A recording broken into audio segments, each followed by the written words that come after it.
Hi, I'm Callie from Nerds of the Round Table, and my topic slash corner of expertise is pop culture.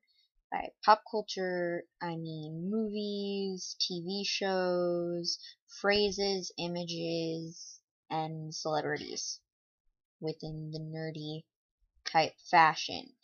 And today's topic of discussion is Schrodinger's cat. Schrodinger's cat is this ideal slash thing that has gained in popularity. It isn't new, it's old, in fact, and it was initially only exclusively known by members of the scientific community. But then I believe it gained popularity after season 1, episode 17, The Tangerine Factor of The Big Bang Theory, where Sheldon Cooper is explaining to either Penny or Leonard about what he thinks slash his input on Penny and Leonard's current relationship status.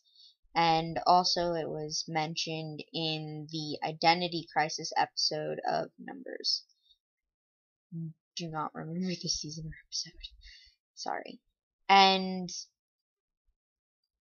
for those of you not familiar with Schrodinger's cat, Schrodinger's cat is a experiment slash ideal that was created by Erwin Schrodinger in the 1930s.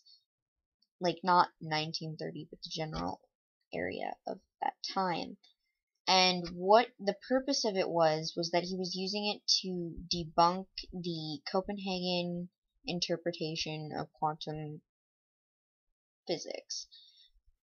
Quantum physics, without getting too deep and large vocabulary into the pool to generalize it, quantum physics is this branch of physics that involves atoms, particles, and waves, like wavelengths, wave fusion, something with waves. And the Copenhagen interpretation was, at the time, the earliest, solution, the earliest explanation that they had, saying that basically if you had an experiment or solution, then it had to have a definitive answer. You couldn't not have an answer to what you were doing. And Schrodinger was like, I don't really buy that. So what he did was he took his pet cat, and I do not know the name of the cat. That's strangely enough a question that has been asked. I do not know the name of the cat, but then again, nobody knows the name of Pavlov's dog, so just saying. He took his pet cat and he put the kitty in a box, and the box was made out of metal or steel, or it was a structured box that he had made, and the whole point is that it wasn't see-through. You couldn't see the cat. Once you put the cat in the box, you couldn't see the cat inside. And he put the cat in the box, and along with the cat was this beaker slash vial of poison, and I want to say cyanide. It's the 1930s. I'm gonna go with cyanide. And along with it was this primitive type relay system where there was a small hammer, and once the relay system was provoked by the cat, the hammer would smash the vial and release the poisonous gas and kill the cat. Schrodinger's point was that from the time he put the cat in the box and closed the box, he had to assume at that time that the cat was both alive and dead. There was no definitive answer unless he opened the box. So until he opened the box, the cat was both alive and dead at the same time. Which, it's hard to think of something being both alive and dead, but because you don't know the definitive answer without seeking it out, then there was no way to tell. And his point was is that you can't always have a definitive answer. Sometimes you need to explore further or create your own vague idea of what the answer could be.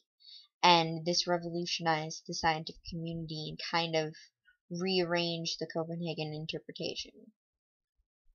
And therein lies my topic.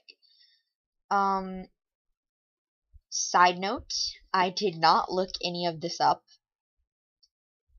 Funny thing with me is that I have this massive amounts of useless information inside my brain where, so most of this, what I just shared with you, is something from something I've read a long time ago, and it's not even photographic memory. It's mostly just me remembering something that I found interesting and storing it in a file in my brain.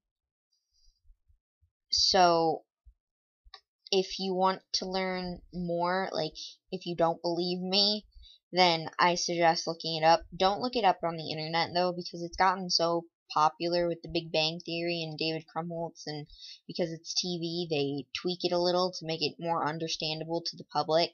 So you might want to look it up in a library where they can actually give you a definitive type of explanation as to the shortened Clip Notes, not all there version.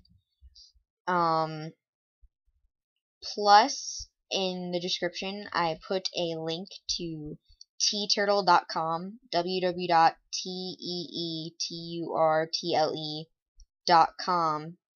They are currently selling this cute-ass Schrodinger's cat t-shirt for this week only. It's $15. It glows in the dark.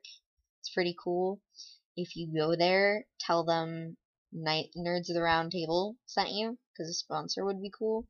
But, so if you were enthused by Schrodinger's cat, be sure to buy a t-shirt.